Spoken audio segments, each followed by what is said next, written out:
Right, hello everybody. I think we're just all about tuning in now, which is great. And oh my goodness, I have a massive music piece in front of my screen. That's Pippa Too Good. Hello. Hello. How are we doing? We're doing all right. Right, hello everybody. I think we're just all about tuning in now, which is great. Going mad as well. And oh my goodness, I have There we go. Fantastic. So how are we all doing? Are we doing okay? Fine, thank you. Great. Lovely to see you again, Sheila. How are we getting on? Fine, thank you, Josh. How are you? Yeah, doing all right, thank you. So I just wanted to say, guys, especially this time around, thank you very much for your patience, because as with all of us at the minute, we are living some very busy lives. And so, yes, it's nice to finally be able to do this workshop for you guys. But yes, as you can understand, we've all got lots going on. So I'm finally able to deliver this workshop for you. So for you guys who are in the audience then this evening, I suppose it's important to just say a couple of things as well. So you may remember how last month I was saying to you guys about potentially launching our first public event for Space4All. Unfortunately, there's a number of situations which have changed since then. So I've made a decision for now to postpone the public event. The reason for that is that we have some potential guest speakers. I won't mention who they are now for obvious reasons, but they have shown interest. They are well-known astronomy influencers, although it's all to do with dates as well. So I want to make sure that they are all available for the time of the public event. And also something else to mention as well, for those of you who are not near to Somerset, I still want to continue doing virtual astronomy workshops, even though we are public, because I did have some feedback come back to me in the past month or so saying, Josh, we still want to do the virtual workshops. So I still also want to keep that link, because we've got a lovely community here and I wouldn't want to lose that. So it's an even better reason for why Space4All is what it is. It's connected us through the period of lockdown, but also has allowed us to connect in a way which we didn't see before. Unfortunately, the past year commenced. So otherwise, yes, that was some of my latest news. So for now, it is currently being postponed.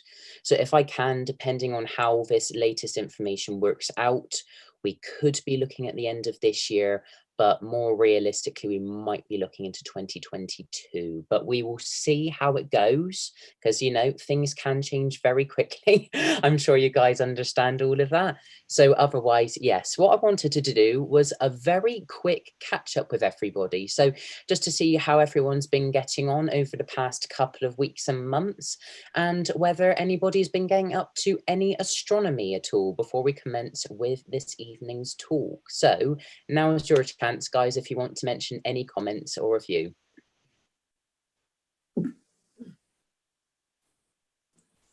Come on, there's got to be somebody who's looked at the night sky. Well, it's mostly been cloudy, Josh. We're waiting for the Perseids to maximum, but with this amount of cloud, I don't know what's going to happen. I know, I have to admit, it has been a little bit cloudy, hasn't it, Pip? I've seen, you know, some relatively nice shots over in Scotland, though, which has looked very nice. We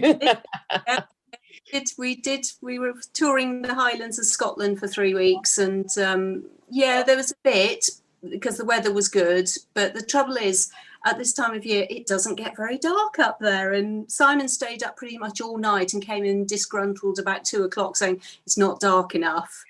So, yeah. Oh, wow. Fantastic. Well, it's lovely to keep in touch with everybody, even though it feels like I haven't seen you guys in what seems like decades. It's lovely to hear how everybody's getting on. So who else have we got just to have a quick chat to? I see we've also got Marilyn. So just to say hello, Marilyn. We've got Sue and Jack Jackson as well, which is very lovely to see you in this evening's talk. Got Jenna online. I can't see a picture, but I know you're there. Hello, hello, hello. Hi. And then Steve Green as well. So we've got a lovely little group here tonight. So that's fantastic. So then we will get on to the next part of our talk this evening, which is astrophotography. So this is one which quite a few of my members have shown a great level of interest in. But what I thought I would do for this particular workshop is do it in a slightly different way to what we've currently been doing. I feel like previously I've been doing a lot of slides, or rather a slideshow. So I thought it'd just be nice to do a bit more interactive hands-on whilst doing a bit of a slideshow feature. So it's more interactive virtual element for you guys and just gives you another element to your evening for the next hour or so. So with all of that said, I will go into my normal spiel. So give me 2 seconds whilst I try to sort myself out and get myself ready here. Lovely jubbly. Let's just get this all up on the row. So here we go. That's all good. And we'll start beginning to share screen. Right. Lovely. Fantastic. So let's have a look at this one. All right, guys, so let me know if you can see the Space4All logo saying Virtual Astronomy Workshop Astrophotography. Just a quick thumbs up if you can.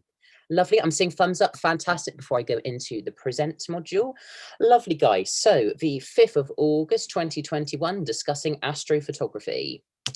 So from now on, guys, you are so good at doing this. So just wanted to say thank you. Before we begin with the presentation, may I ask everybody from now to mute themselves before the workshop begins, which I'm seeing all of the red microphones turn on. Cheers, guys. If you have any questions at all during this presentation, or if nothing makes sense, use the question tool, which I have addressed here. Literally write your question, but put the word question at the front of your question. How many times can I say question tonight? So that I can help answer them at the end of this presentation. Otherwise, you guys might be aware, but you can also use the raise your hand tool, so I can have a look through my column here to see if I can answer any questions throughout. Okay, so I think that's about all for the very techie bit. So let's move on with the rest of the evening then. So just to cover some of the things for those who don't know, is that my name's Josh Jewelry and that I'm an astrophotographer, night sky conservationist, and the founder of Space4All. So to actively promote practical astronomy and to engage members from all backgrounds. So the initiatives of Space4All are to teach the basics of astronomy and stargazing, because I felt that is something that was needed. And also, by learning the basics of astronomy, we are able to raise public awareness of the impacts of light pollution and mega satellite constellations that are impacting our view of the night sky now in the 21st century. But as we're already proving now, we're keeping us all connected through the stars in these unprecedented times. So, with that all being said, let's move on. So, astrophotography, capturing the wonders of the heavens. So I think the best way of doing this is, and I'll now jump out of sharing my screen so I can go back to normal view and everybody can see me now, right? Cool, lovely jubbly, guys. So I wanted to start off with this book. So this, if I was to temporarily turn off my virtual background, which I'll find out how to do in a minute, are some of the very first photographs I took when I was a youngster. So some of you guys may know that my journey to astronomy began when I was 7 years old. So I was fascinated by science fiction films, television programs for children of that time, and I was inspired to look up at the heavens, and I really wanted to document this somehow. And I wanted to photograph things. So I took this long journey to understand just exactly how to photograph various objects. And then it soon became apparent that you need different equipment to be able to do different things. So initially, and I'll try and turn off my wallpaper for this, but just to demonstrate how I was able to photograph these objects. So let me turn off this for now. Lovely jubbly. Right then, guys, so I'll show you my book. So this was one of the very first photographs that I was able to take of the planet Jupiter. This is when I was 7 years old and just beginning to find out my journey to the heavens. So they look absolutely atrocious. The more you look, this is a completely blurred image of the moon. This is a picture of the planet Jupiter, and bless, I've got Marilyn's lovely reflection in my on my screen there, but you can see the point. There we go. So these were some of the very first images I took. They're absolutely terrible, but the point being is that they demonstrate something.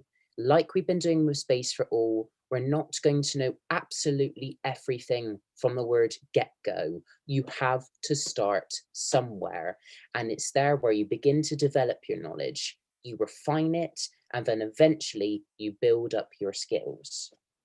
So gradually time went on, and as we've talked about in previous presentations now, we have different planets appearing at different points in the night sky. So this was here where I was able to photograph the planet Saturn for the very first time. And if I just get this in alignment here, look how awfully pixelated that view is. Honestly, guys, if I had enough time to actually tell you, that actual picture of Saturn was probably 20 pixels big at the time, so the quality is absolutely awful. I remember taking this book into school at the time, trying to show my colleagues and teachers because I was so happy about what I captured. But realistically, guys, looking back, they're absolutely dreadful. But that's not the point. You learn.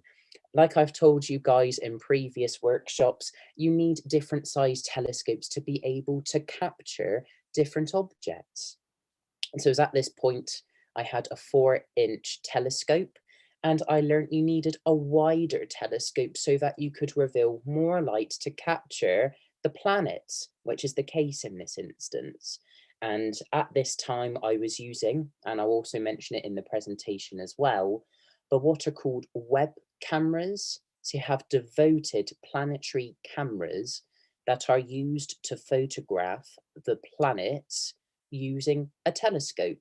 So if you imagine in place of, say, an eyepiece, you use this web camera, or what you call it, what you will, and you put it in place of an eyepiece. And then using a computer or a laptop, you have camera software that shows you the view you currently have through that camera. And it's from here where you're able to take a series of images. But, you know, going on through, Jupiter. These were some of the very first images I had as well. I'll try and bring this into view. That was actually when a transit of a particular moon was happening on the planet. So already we can see shadows from other worlds. And as soon as I was seeing this for the first time, I thought, wow, isn't this remarkable? You can actually see these in real time. Absolutely stunning.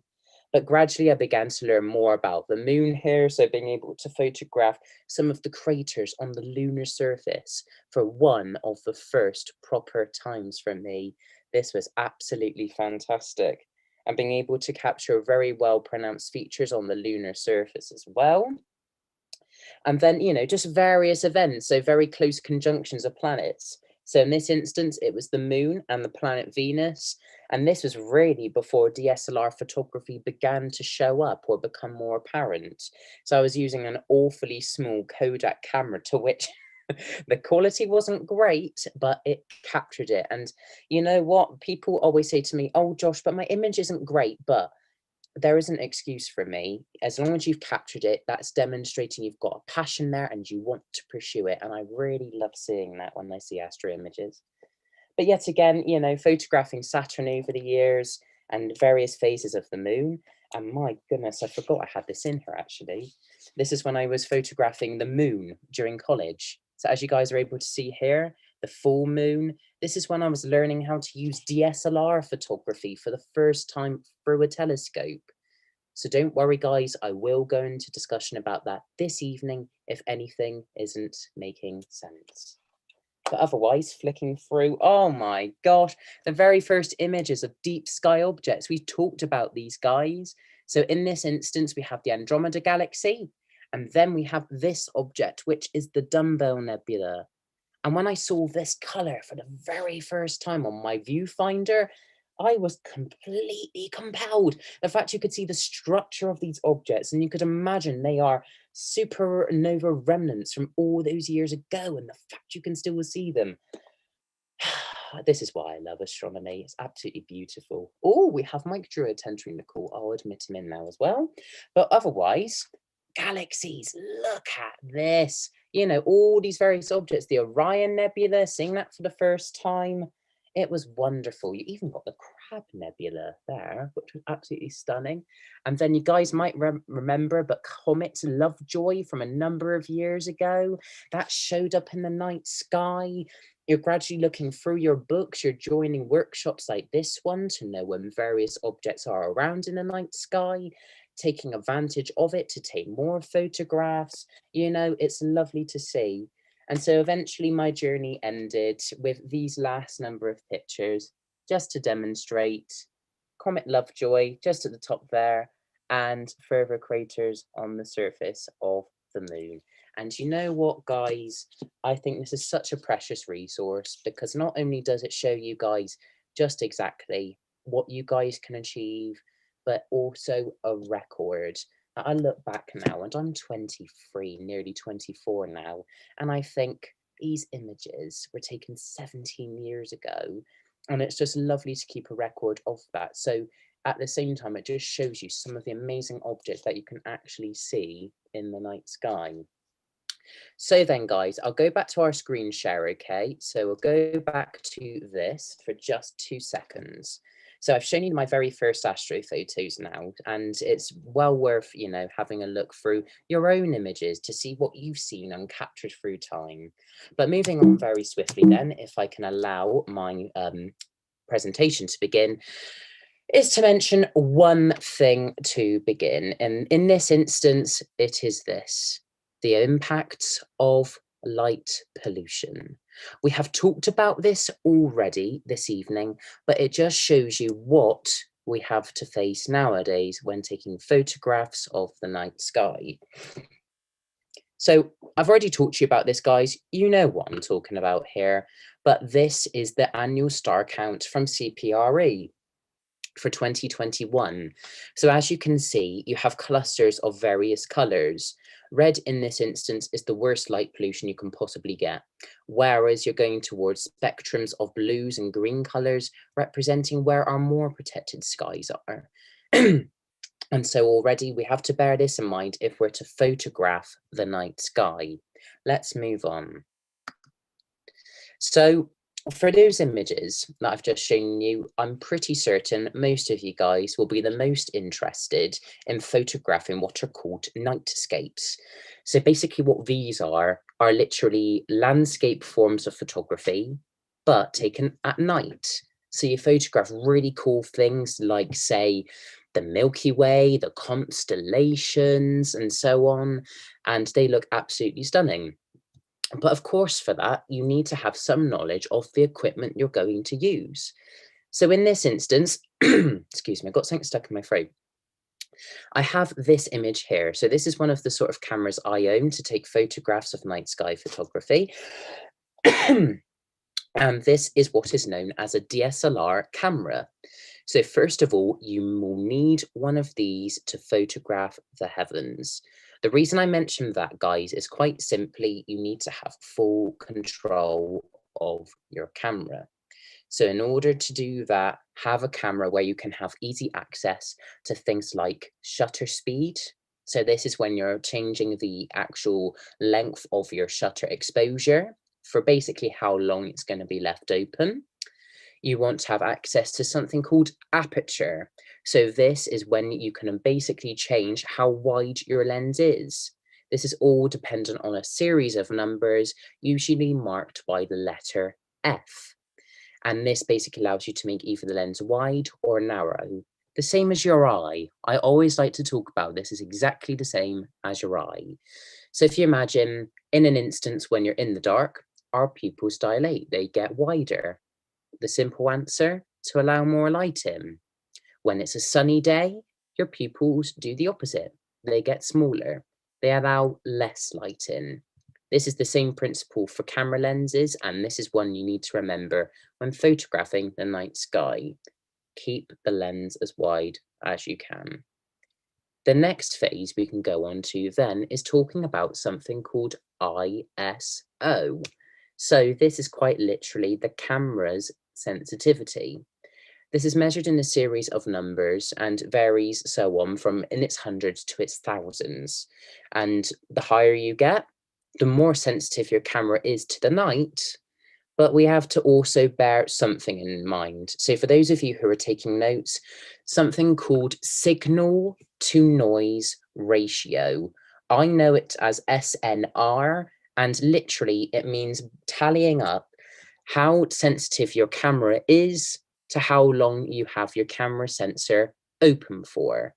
So bearing all this in mind, these two try and balance out one another to reduce the amount of what is called noise in your images.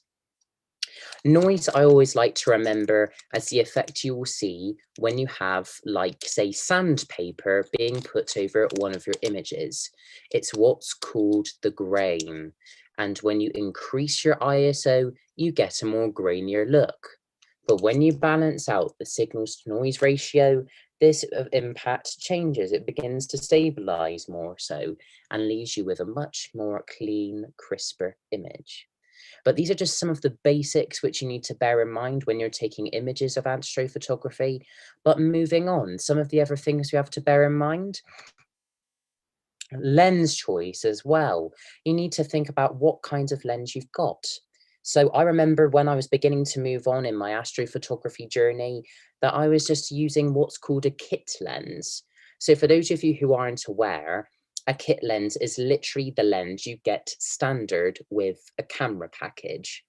So I was shooting a what's like a Nikon camera at that time. For those who want to be more specific, one that's called a Nikon D3200. I loved that camera and I was shooting with it for years. And honestly, guys, it was one of the most lovely cameras to shoot with. But I was limited at that time because the aperture was so small on the lens that actually wasn't letting much light in. So naturally in your head, it makes you think, oh, I've got to do a longer exposure to let more light in. And it was just a very tricky situation. So think about the lens you are going to choose, and this will transform the way in which you do astrophotography. Moving on then, this is also a really useful trick because most of you guys may be aware, but if you're going to have your camera taking images for up to, say, at least 30 seconds in this instance, you don't want to shake the camera in that time because effectively your camera is bringing in all this fragile light from the dark. And so if you shake the camera whatsoever, you are effectively going to spoil your images. The light is going to become distorted, and in turn, that means you're not going to get the best quality photo. So always have your cameras mounted on a tripod because this allows to keep the camera in place. The reason I have this photograph on is this is what is called as a shutter release cable. So these are used so that you can literally begin a countdown to take a series of images. This means you are not taking any photographs at all with your fingers, but rather it's controlled through this device. So you can channel in all your numbers, how long you want the countdown to be before you take images, how long your exposure is going to be, how often you want your photographs to take, and all of that which you can dial in to this device. It is a life changer, quite literally, guys, if you ever consider landscape astrophotography, but it's a really good piece of kit to use. But, you know, you've got to become more used to your kit. So in this instance, then, I was photographing a total solar eclipse. So this was in Nashville, Tennessee, and I was presented with new situations for the first time. I'd never known how to photograph a solar eclipse before, so I had to use my judgment when photographing this eclipse. First of all, you have to take into consideration the apparent size of the sun. So we know how large it appears to our unaided eyes if you were to, say, look at it safely. But if you're using cameras, you will notice if you used a fixed lens, you'll get a very small image of the sun. You're not going to get the detail that you want of, say, solar prominences or the chromosphere. You want to be able to zoom up on this detail. So either you can use what are like telescopes, for example, which are preferably suited to astrophotography.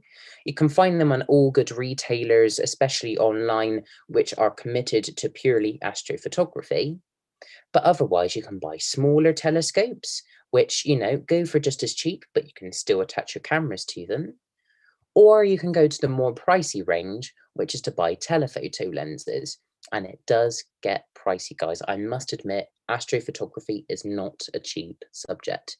So for that case already, in this instance, I was photographing using a Canon telephoto lens. So being a bit more techie, you're using basically changing increments in what is known as zoom. So you're changing your field of view. This is all measured by the millimeter focal length. So when you're doing all of this and you're using focal lengths of up to 400 millimeters, you get a decent size apparent motion of the disc. So you're able to get this detail. But then in this instance, for the total solar eclipse, you have changing light levels. When it comes to totality, you want to make sure that, first of all, before doing any photography of the sun, you want a solar filter. But when it comes to totality, take it off. You need to dial in your particular settings. You need to know what settings are going to give you the detail you want. So this is just something to bear in mind if you're ever to have a go at photographing an eclipse. I like showing this one because most people I've showed this image to are like, Josh, this isn't really astrophotography. This isn't really, you know, taking photographs of the night sky. But it is. This is what is called a celestial event, which I've told you guys about so many times, but this demonstrates something. This is just a photograph taken from the top of the Mendips overlooking Glastonbury Tor. But in the distance, if you look long and hard at your computer screens, look what's happening to the sun. This is actually what's called a double green flash. So this was something I heard astronomer Pete Lawrence talk about for a long, long time. And I always wanted to go and see one. So I went to the top of the Mendips on a cold, frosty, clear day to try and photograph it. And I was told by many people, as in my previous presentations, you could only typically see them from the Pacific Ocean. This proves something, guys. Here I am with you guys in Somerset, and I was able to photograph it. This image was later shortlisted for Insight Astrophotographer of the Year 2017. I love this image purely because it tells a story through time. This was the first ever total lunar eclipse that I ever photographed. So I remember this was on the evening of the 27th to the 28th of September 2015. So this image is 6 years old, but it shows something. When I had a camera literally attached to my telescope, I was able to photograph the moon very close. And throughout the transitional period of the total lunar eclipse, you was able to see the changing phases of totality. And so by the time we got to the peak of the eclipse, dialing in some new settings, I was able to capture this really lovely image of a dark blood red moon. And then gradually the eclipse taking place, a bit of low level cloud kicking in by that time. And so here I was able to photograph that for the first time. I hope these case studies are helping to make a bit more sense for you guys. But otherwise, Jenna's in the audience. I went with Jenna fairly recently to the Isle of Anglesey. So I was able to capture these images using various setups. And I think what's really important, guys, is it's really important for you to remember that every piece of equipment's going to be different. So there's no right or wrong answer. So with the kit you've got to get to know it very well, and then eventually trial and error. I remember Charles Daniel, literally one of my inspirations in astronomy. He used to own a local astronomy shop here, and he said to me, trial and error and have faith.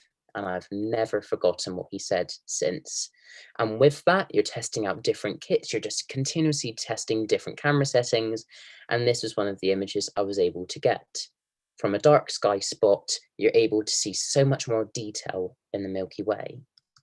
But just to demonstrate some further examples of that, getting those gaps through the clouds and really peering into the cosmos. Oh, I loved these images. It was very cold, as me and Jenna will remember, but it was very cold. So moving on then, before I go on to this, I wanted to show you guys my current setups. So this is a camera that I own, okay? This is called a Canon 5D Mark III.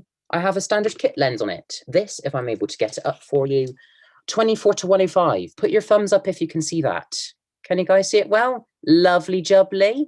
So this lens is good, you know, it's a bit basic. So there, you know, you can change the focal length, so you can have a wide field, you can go a bit closer if you want, but it's limiting. Why? Because it shoots to something called f4. When shooting at f4, you're limited to how much light can go in your cameras. Think about the lens you want before you make the change.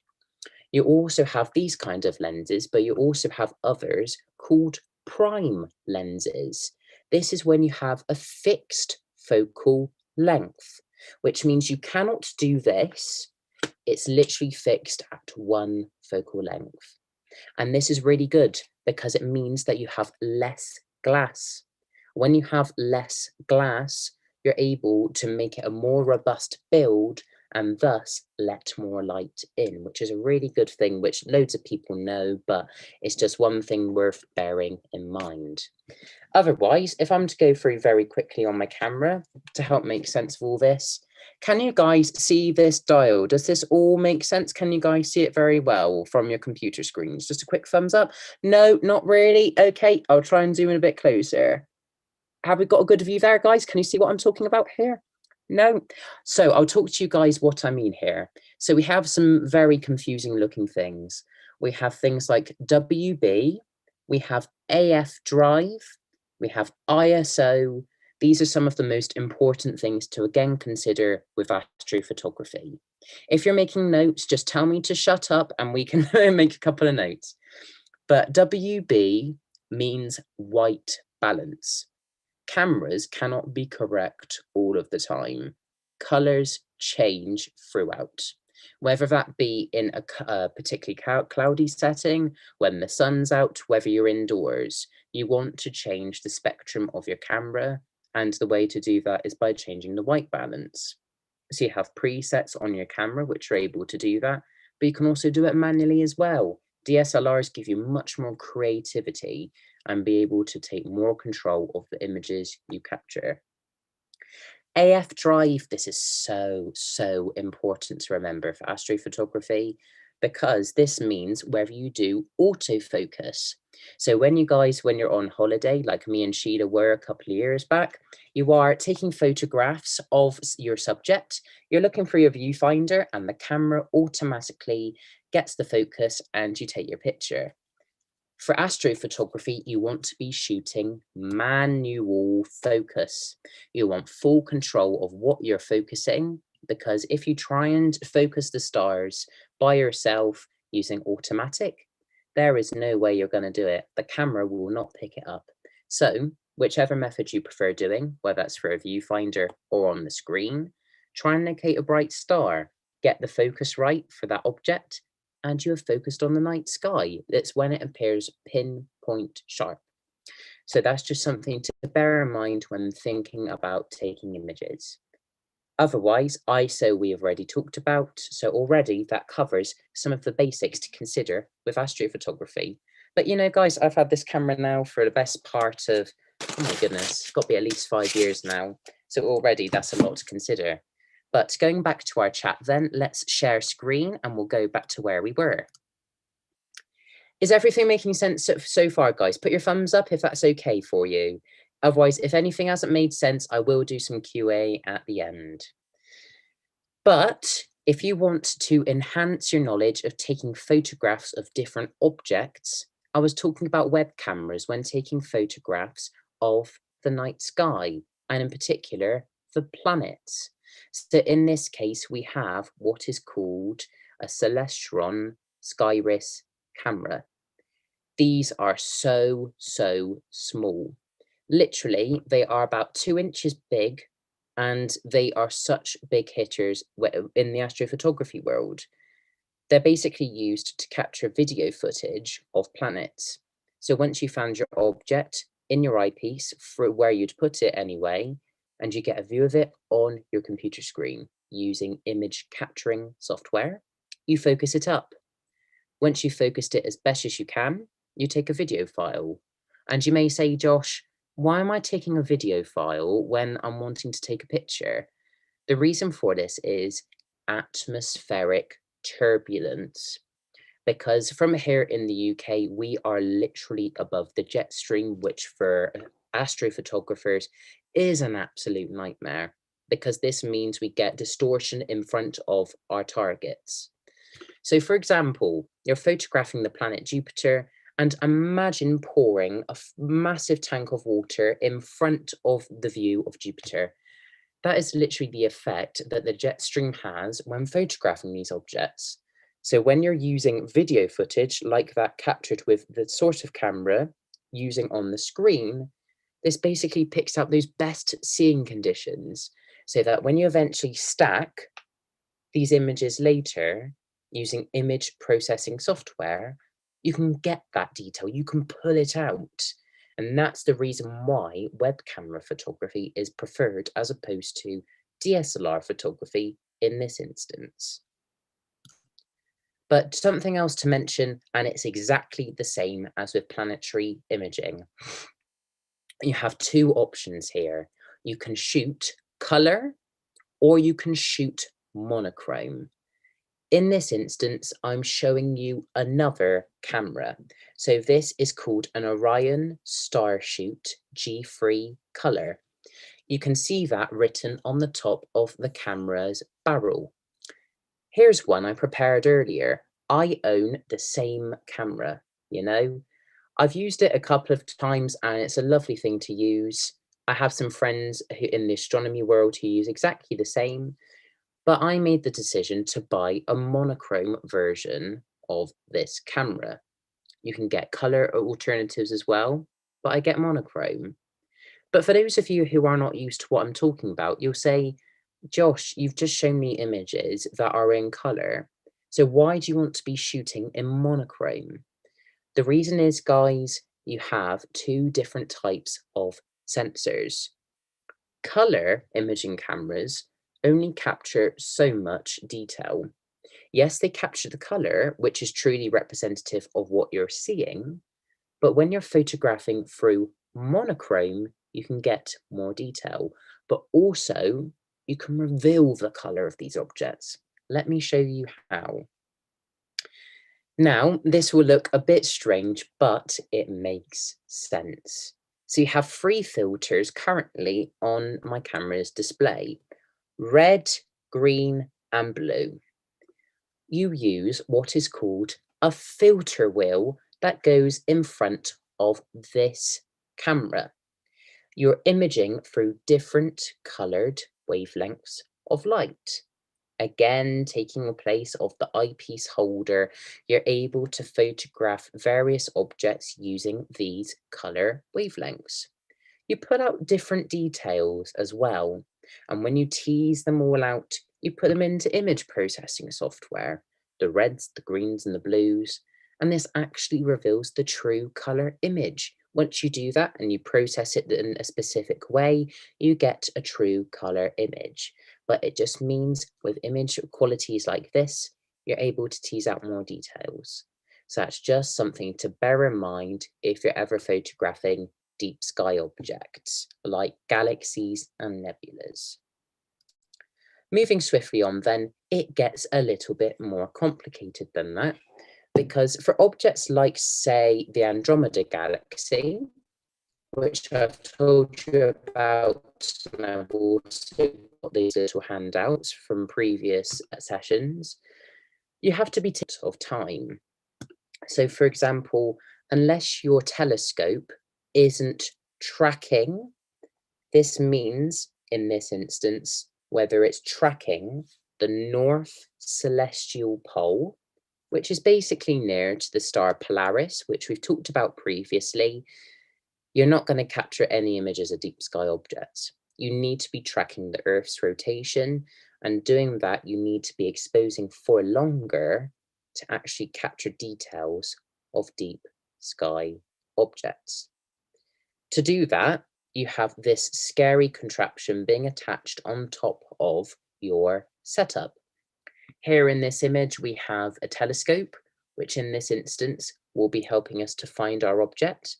You have your camera attached at the back of your telescope, obviously to take the photographs. But then you have this. This is called a guide scope. So this is another telescope or a lens. I know it's really weird, but you have this other camera attached. This is called a guiding camera, using particular technologies, using one cable connected to the camera, one into the telescope. It produces a series of coordinates. It tells you how much what's called lag there is between the motors in your telescope and whether your object is actually centering in the same field of view.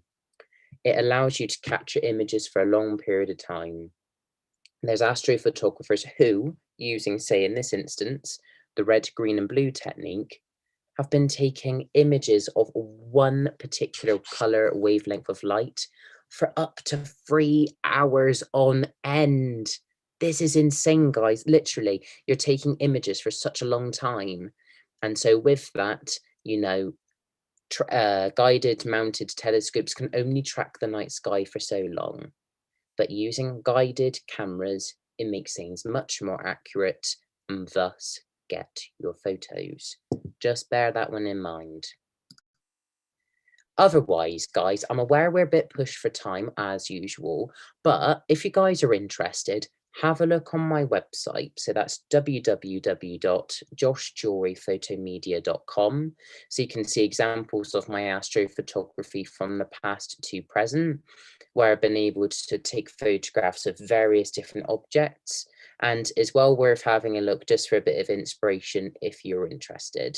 So things like nightscape astrophotography, which we've talked about already, the planets, the moon, deep sky objects, and so on. It's just these things to think about.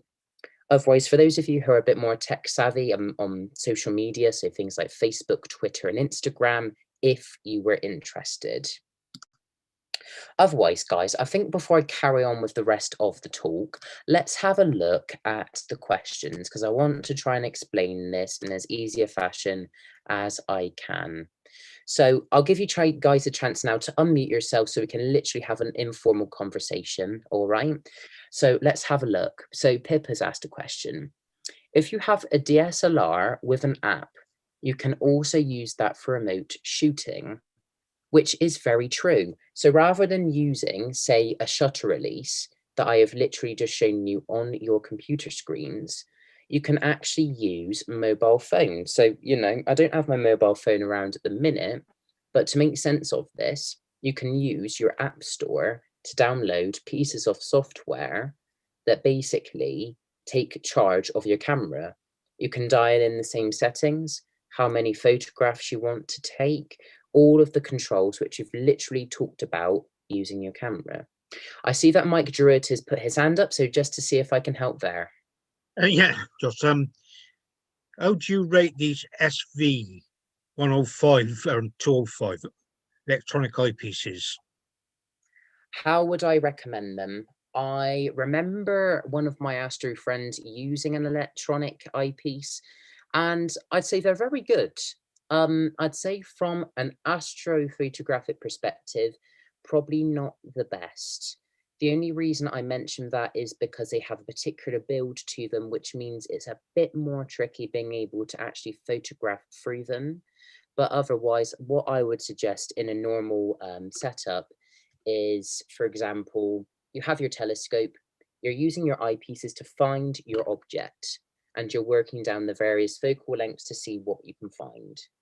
When you have it centered, use whatever photographic technique you're going to use, whether that will be a planetary camera to image the planets.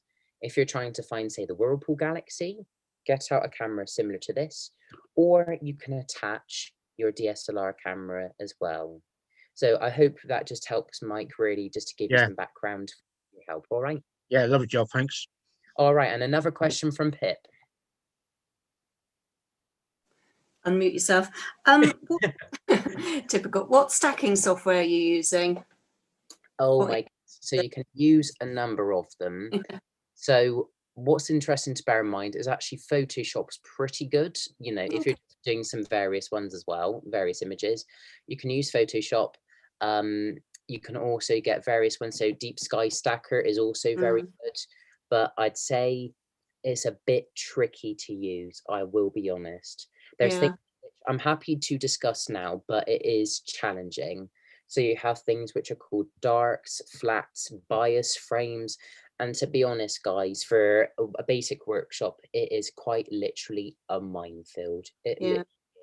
But when you stack all of these images together, it basically helps to clean up your images. Yeah, I know Simon's sort of experimented with a few of them, and they've been, some of them just haven't run well. You're like me, you've got a Mac, so you either have to have a Mac version or a web version, or run it on an emulator, and some of them are a bit iffy.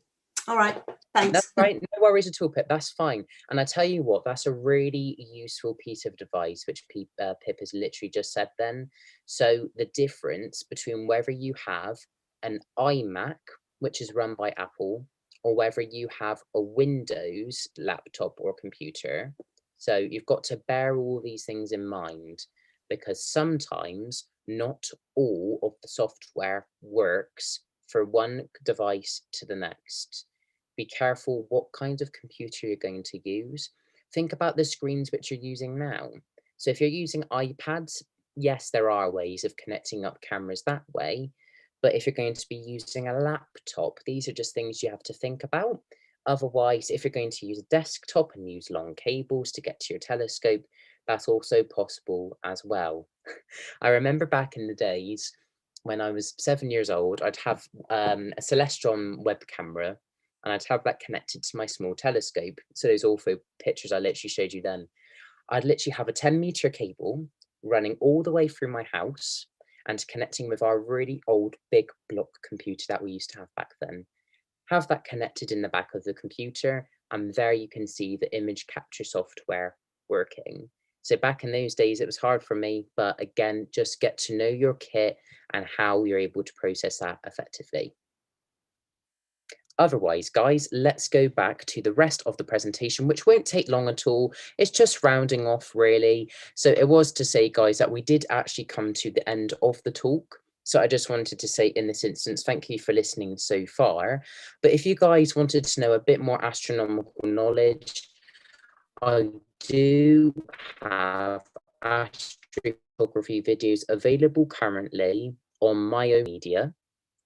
As our committee gets larger, I hope to eventually get these videos onto our own Space4All YouTube channel.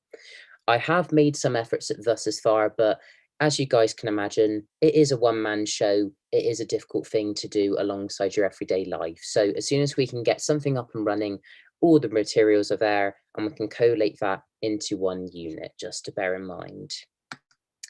Otherwise, guys, if you haven't looked, I'm pretty sure you have already, but I'll just go through the spiel anyway. Have a look at our social media channels. So at Facebook, Twitter, and Instagram at Space4All UK. Otherwise, just looking at our virtual calendar for the year ahead. So for those of you who have survived so far, between January to July, these are the series of events that we've covered so far. And I've mentioned also that things can change due to government guidance and whether we can actually begin hosting our first public events. So as I said earlier, I want our first event to be a massive hit. And so with that, I want it to be planned accordingly, and I want it to be a good one. So until then, we could be waiting, as I said, to the end of the year. So realistically, I'd say anytime from October onwards, as the skies begin to get darker. So wait and see what I can try and achieve for you guys at the end part of the year. Otherwise, we'll be looking into 2022. Otherwise, we've looked at the basics of astronomy, trying to get you guys engaged with astronomy by looking at things like the constellations, the planets, observing the moon, objects from far distant worlds, deep sky objects like galaxies and nebulas, to events, to things like eclipses, transits as well, looking at our local star, the sun, and now you know how to photograph them as well, or at least I hope so. Again, if anything hasn't made sense, you know what to do. Whack your question in the question toolbar. Otherwise, later this month, on the 26th of August, literally a day before my birthday, I'll teach you what to see in the Milky Way galaxy. Some of the things you'll be able to expect to see from here in the Northern Hemisphere. But so you guys are aware, from September onwards, looking at the effects of light pollution and mega satellite constellations, the things that are ever more changing our view of the night sky. Otherwise, we'll be looking at how to use the telescope in October. I see that Pip and Mike Druitt have their hands up, so just to help you guys out there. Shall I go first? Yeah, Pip, if you want to go first, ladies first, yeah. I tend not to change the white balance setting on my DSLR. I just use it, you know, set it and it's on whatever it is. What would be a good one for doing, you know, sort of landscape type astrophotography like I do? A very interesting question. It really depends on your situation, what time you're shooting, but as a good hitter, go with about 3000 Kelvin. Okay. That should help you give a good perspective when you're shooting. Otherwise, you can always tailor that to the way you want to photograph. So play around, see what you think and what kind of results that you get, Pip. Perfect. Thanks, Josh. That's all right, don't you worry. And then on to Mike Druitt. Yeah, Josh, that camera you showed earlier on, that Orion, Yeah, I can just scroll back to that just to help us understand. Please excuse me, guys. like the photo lens, will that run on SharpCat? Let me have a look. Oh, Yeah, sorry, Mike, your signal broke up there. Just to check that again. Yeah, will it run on Oh, just to SharpCat software? SharpCat software. So is that operating on Windows, Mike? Yeah. It should be able to, because it's all ran by USB connection. Otherwise, what I have noticed in previous years is that makers like Orion, for ones making this camera, they're actually moving the software online nowadays. So Yeah. it seems like I'm going back in the arc, but I remember when, you know, you'd get these cameras and they'd give you a CD to download all the software. But now you do it online, you know your kit, you know it's a Windows or a Mac in this instance, and then you download the right piece of software, so you have got that too. So you've got SharpCat, but just in case it doesn't work, have a look quite literally on their website of the camera makers you're buying from, and they should have the software available to you on their web pages. Right, lovely job. Thank you very much. That's all right, no worries at all. I hope it's all helping, guys. So I have to admit, I have done this workshop in a slightly different way, but I hope it's been a bit more engaging to you guys rather than just doing a generic spiel literally throughout. I see Pip's got another question with raise your hand. No, sorry, I just haven't unraised my hand from last time. Sorry.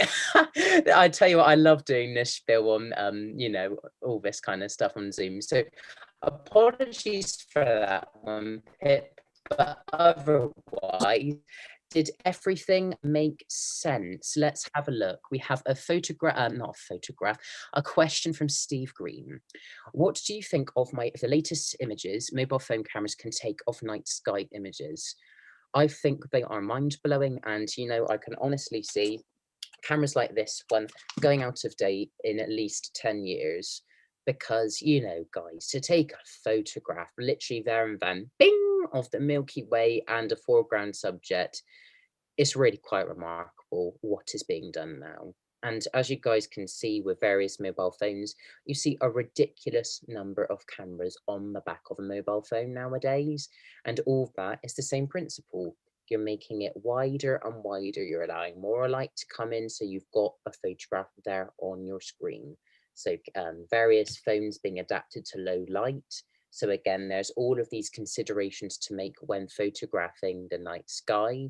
And in response to Steve's second question then, if you take raw images, you can change white balance afterwards.